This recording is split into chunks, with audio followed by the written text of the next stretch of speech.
A housing village for people experiencing homelessness is opening up in Davis, and it's a one-stop shop designed to help people transition to a life of stability and also an example of how life can be.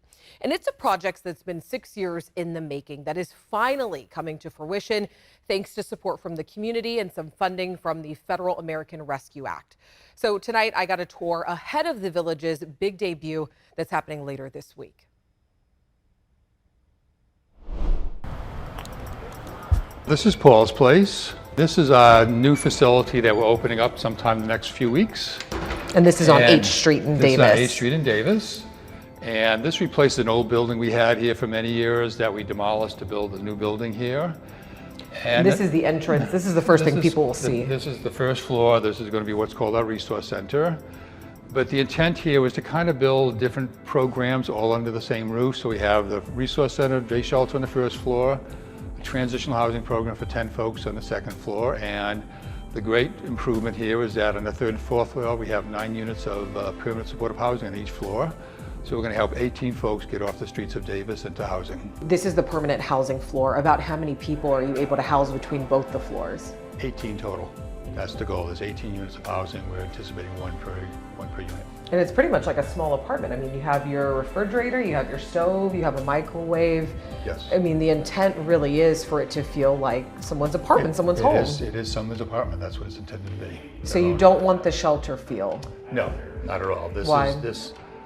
Because we want people to become like in their home, staying and feeling it's their place, feeling they can do what they want in their unit, and become invested in being here. I mean, you know, it's the alternative to being out in the streets, and we want it to feel as much like a home for them to have as we can provide for them. There is a formal thing we do call an intake, to kind of get some basic demographic information about them. It could be a very simple thing like making sure they get on SNAP food stamps or something along that line, or getting their Medicare or Medi-Cal card if that's what they don't have and they're eligible for. You know, a lot of times it's helping folks get, you know, basic information they need just to do things like getting into housing, like the driver's license, the social security card, their birth certificate, other things like that. If somebody just walks in and they say, look, I would like to inquire about permanent housing, yeah, that's something they can just walk right into? They can just walk right in. Like any other apartment, they can do what they want to do. I mean, this is going to be run as a housing first model, which means that we're going to be taking folks right off the streets, moving into housing, and whatever comes with that. So it's going to be taking folks as they are, moving them in here, and you know, working with them to make sure that they can meet the requirements of the lease. What's been the community reaction to the building coming to the area? Oh, I think it's been, we had, you know, we started working on this project almost 6 years ago now, and I think the response from the Davis community has been pretty fantastic, frankly. And it's called Paul's Place. Why is it called Paul's Place? It's kind of in honor of my dad. My dad was a World War II veteran. It had a pretty profound effect on my dad's life, and led him to do some things during his life that I don't think he'd be proud of.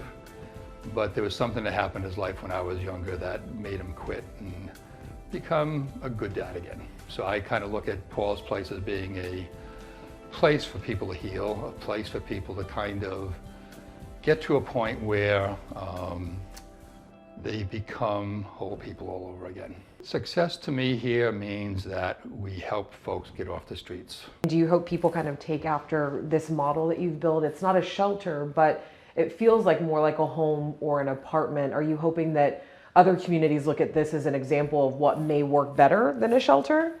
Well, I'm not a big fan of shelters anymore, frankly, for a variety of reasons, because there's no end result there that I can foresee that's easily attainable for folks. So you feel like you've seen the same cycle over and over when Same it comes to cycle shelters? over and over again, you know, I mean, I look at this and I'm not clear that every community would replicate what we're doing on the first and second floor here, but I clearly think what we've done here on the third and fourth floor, the smaller units, and set up in a way that you can house folks. Many of the unhoused people that we speak to, you know, their biggest thing getting into a shelter is they have to do something with their animals. They're not allowed to bring them with them. Will they be able to do that here? Yes. Yes, we will be allowing people with service animals and companion animals to move in. For people that have a lot of belongings and they want to bring them into, you know, the home with them, is that something that they will be able to do, is store their belongings? They're certainly going to be able to bring their belongings in with them. I mean, as you find in every place, I mean, there's only limited storage here. So I mean, I think it's going to be tough if they have like a lot of stuff to bring in. I had to make every last inch work, and it had to meet code or it couldn't be built. And so I'd say that was the unique aspect. The architecture of this building was very intentional. Walk me through it. The most important part of this building is the entrance for the day use, and it's a red H. And the idea is that the building is a welcoming building, and the H stands for goalposts. So as you see the H, you can definitely see the H right there. yes, and it stands for home. It stands for hope. Top two floors are when you have reached permanent supportive housing, and the color is the California yellow gold. And the idea is that you can see the journey. The stairs to reach those two floors are visible. They're very visible.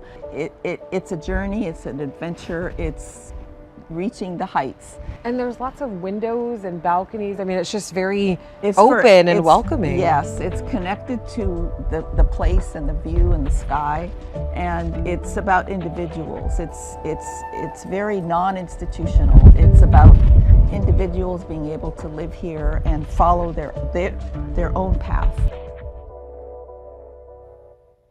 And Paul's Place really describes itself as a local response to a national problem, and they hope that they can be a model solution to our homelessness crisis.